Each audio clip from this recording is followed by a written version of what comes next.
pada ulang tahun Partai Komunis Tiongkok minggu lalu di Taman Tiananmen, Xi Jinping dengan percaya diri berpidato yang isi pidatonya cukup menggentarkan banyak negara di dunia. Para pakar intelijen pertahanan dunia geger. Analisanya, pernyataan Xi Jinping ini tertuju pada gerakan negara G7 yang dengan terang-terangan anti strategi ekspansi Tiongkok yang dibungkus dengan bantuan ekonomi. Seperti strategi banyak penyebar agama agar agama mereka dianut banyak orang. Mereka pakai strategi memberi bantuan ekonomi agar banyak orang jatuh hati dan berpindahlah menjadi penganut agama tersebut. Atau seorang playboy tebar pesona dengan sering memberi hadiah pada gebetan-gebetannya agar kemudian jatuh hati untuk dipacari. Kalau playboynya sadis, tujuan memacari cewek tersebut untuk diambil warisannya, dan itu sangat kurang ajar. Kita kembali ke Tiongkok. Tiongkok pakai strategi yang sama, ambil hati dengan bantuan ekonomi. Tetapi bukan uang yang diberi adalah produk. Produknya buatan di negeri Tiongkok, di mana modalnya cetak duit berbasis produksi. Sederhana kan? Tapi pejabat negara yang negaranya takut dengan Tiongkok dipasang doktrin bahwa kalau cetak uang itu akan inflasi negaramu. Wis, sakarepmu bos. Ingat, jabatan ada batasnya, ilmu juga ada batasnya.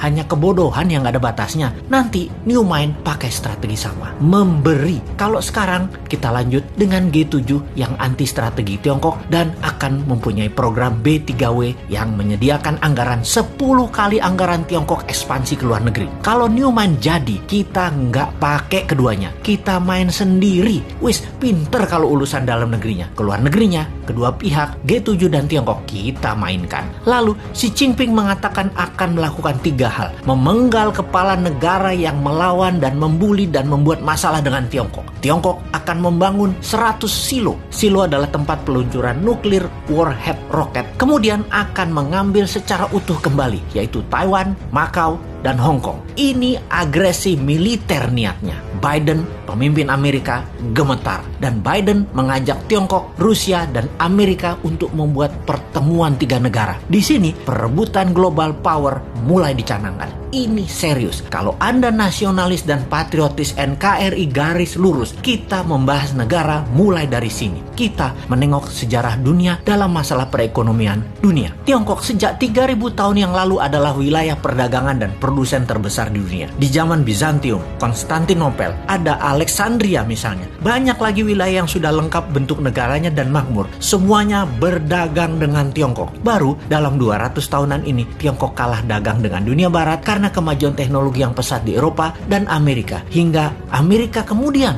membangun Korea Selatan dan Jepang untuk menguasai pasar Asia Timur. Namun, strategi Deng Xiaoping di tahun 1979 hanya dalam 40 tahunan, Tiongkok kembali menjadi yang terbesar perdagangannya. Salah satunya memang bangsanya terbiasa berproduksi, terbiasa dagang, dan kuat lapar bangsanya. Secara bawah sadar, bangsa Han itu adalah bangsa pedagang, pandai memberi di awal, pandai merendah, pandai dagang tanpa untung, yang penting pembeli untung dulu, pandai putar uang, dan jago dalam kesehatan alami biomedisin tradisional ala timur. Secara ekonomi dan kesehatan memang di nomor 1 dan 2 kan, baru makanan. Mereka itu jago makan. Makanan mereka enak-enak. Secara dasar kehidupan, pola pikir bawah sadar mereka ya happy-happy dan kerja keras. Work hard, play hard. Jangan kayak di negara tetangga, banyak yang work soft, no play.